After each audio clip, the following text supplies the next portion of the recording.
does not want us to leave. And at that moment, the entire floor shook. Boom.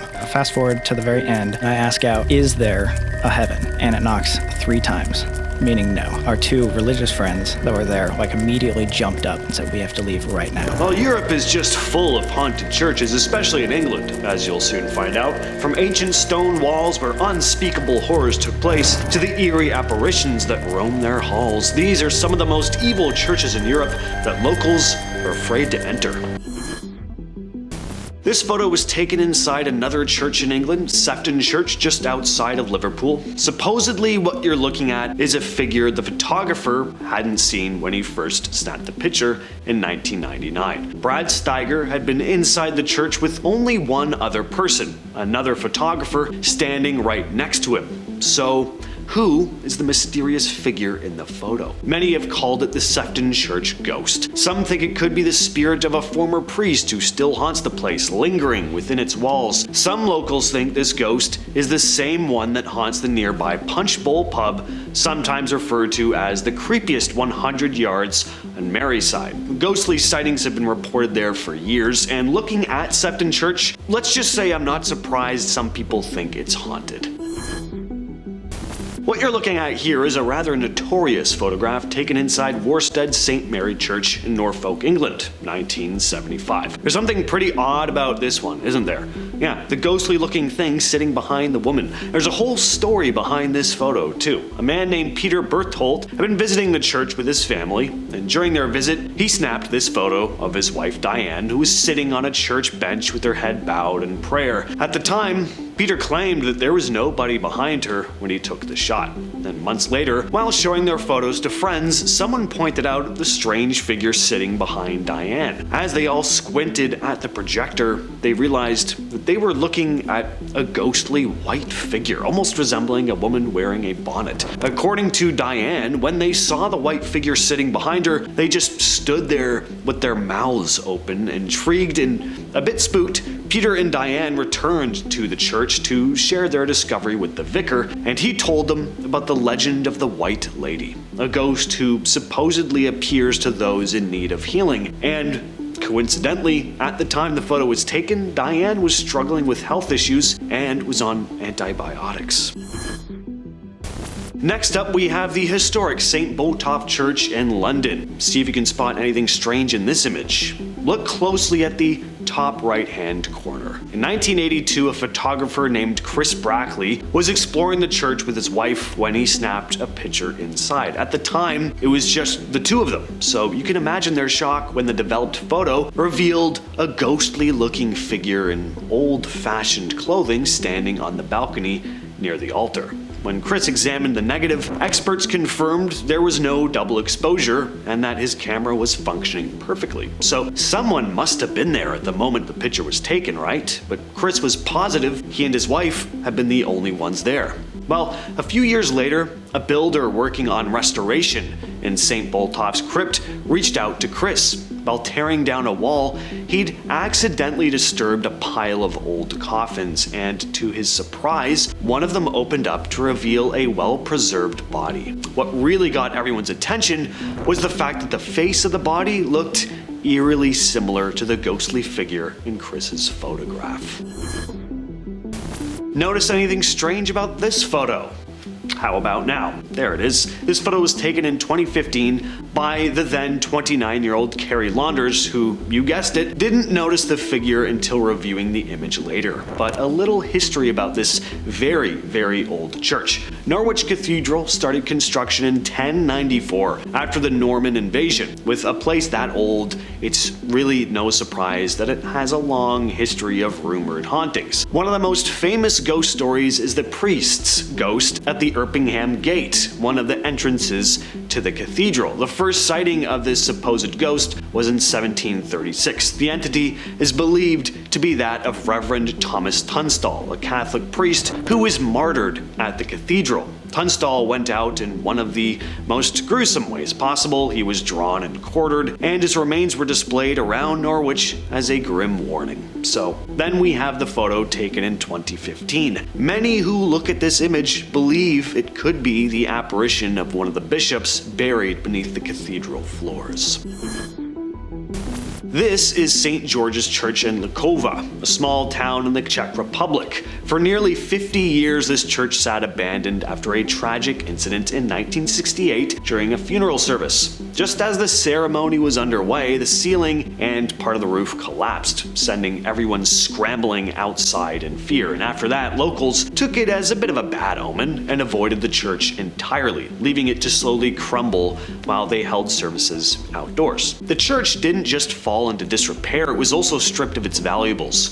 During the communist regime, looters took away paintings, statues, the church bell, and even the clock tower, leaving behind a damaged organ and an empty shell of what it once was. Then in 2014, a professor from the University of West Bohemia gave his art students an interesting assignment. They were to find a suitable but dilapidated church for an art installation. One student, Jacob Hadrava, immediately thought of St. George's. Hadrava created over a dozen life-sized ghostly figures dressed in robes, placing them in the church's pews, transforming the abandoned church into a site that now attracts visitors from around the world. One of Ireland's most haunted castles is Leap Castle, and one of the most haunted parts of the ruins is said to be the chapel. Built around 1250, it was the stronghold of the O'Carroll clan, but the castle is infamous for a horrific event that took place in 1532 in the chapel during a mass. One-eyed T. Joe Carroll stormed in, chanting holy rites, and fatally struck his older brother, Father Thaddeus, with a sword. Thaddeus collapsed onto the altar, where he let out his final breath, and it's said that the ghost of the priest still haunts the chapel to this day. Witnesses have reported seeing the chapel's windows light up late at night, even since the castles lay in ruins. In 1922, while workers were restoring the castle, they came across a dungeon hidden behind a wall in the chapel. Inside, they found a gruesome collection of human skeletons impaled on wooden spikes. This was where the prisoners would have been left to die in agony. Another notorious incident involved the McMahon clan, mercenaries hired by the O'Carrolls. After a feast celebrating a victory, the O'Carrolls poisoned the McMahon men to avoid paying them, and their spirits are said to wander the castle too, still seeking revenge. The castle eventually passed on to the Darby family in the 1600s. Mildred Darby dabbled in the occult in the early 1900s, and it's said that she accidentally unleashed a spirit described as thin, gaunt, shadowy, with a horrible smell. St. Mary's Church in Ackenham, Suffolk, is a historic Anglican church with roots dating back to the late 13th century. The building features a tower from the 14th century and a south chapel added in the 16th century. Over the years, it's gone through a number of restorations, including a big one in the mid-19th century. During World War II, it suffered damage from a German bomb, but was restored in the 60s with help from the Friends of Friendless Churches, bringing it back to its former glory.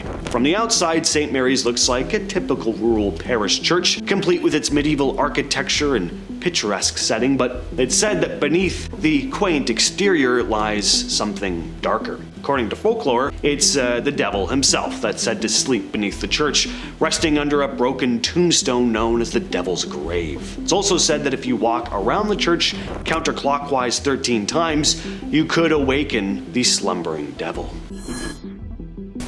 St. Bartholomew the Great Church, often just called St. Bart's, is a historic church in West Smithfield, London, with its construction beginning way back in 1120. A monk named Rahiri secured the land and funds from King Henry I to build the place, and over the centuries, St. Bart's has witnessed a lot of dark history, including numerous killings and executions right on its grounds. Today, St. Bart's is not just a beautiful place of worship, and it really is. I mean, look at these images. It's just incredible.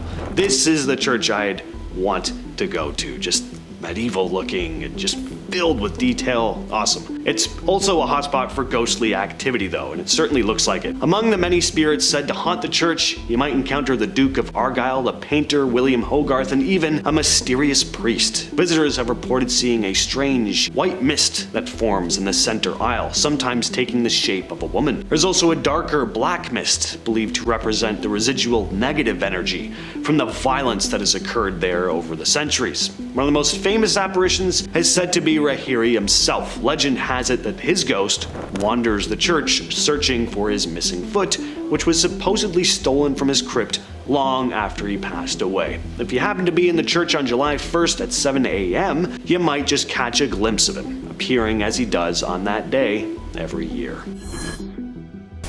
This image here was captured in St. Nicholas Church in Pluckley. Pluckley, a small town in Kent, is known as one of Britain's most haunted towns, so it makes sense that its church is also said to be haunted. The town itself is said to be haunted by 12 different spirits. One of the most famous is the spectral coach and horses that are said to ride through the area. Another well-known apparition is the Red Lady, who haunts the churchyard of St. Nicholas Church. This church dates back to the 13th century and features the Daring family chapel, and the Red Lady, believed to be a member of the Daring family, is often spotted wandering the grounds. You also have a ghost named the White Lady, also a member of the family. She died young and was buried in a beautiful white gown, and on misty nights she can be seen floating around the grounds or kneeling in the chapel. Aside from the church though, another one of the village's most haunted spots is the Screaming Wood, where locals say you can hear eerie, blood-curdling screams echoing from deep within the forest. Newby Church in North Yorkshire has become pretty famous for this photo right here. It's become known as the Spectre of Newby Church or the Newby Monk. The photograph was taken in 1963 at the Church of Christ the Consoler on the grounds of Newby Hall. The photo was snapped by Reverend Kenneth F. Lord during a visit to the church. In the image, the spectral figure appears to resemble someone draped in a dark shroud and a white face covering. Some think this could be the spirit of a monk, with the face covering having been used to mask leprosy or some other disfigurement. When the photo first came out, people were also quick to point out how tall this figure looked, but skeptics pointed out that the figure's feet aren't showing, so it could just be standing on a box or something to create that illusion of height. Apparently, photographic experts who've analyzed the image have also said that it doesn't appear to be the result of double exposure, so who knows. With all that said though, I've been your host James, and I'll catch you, yes you specifically, in the next video.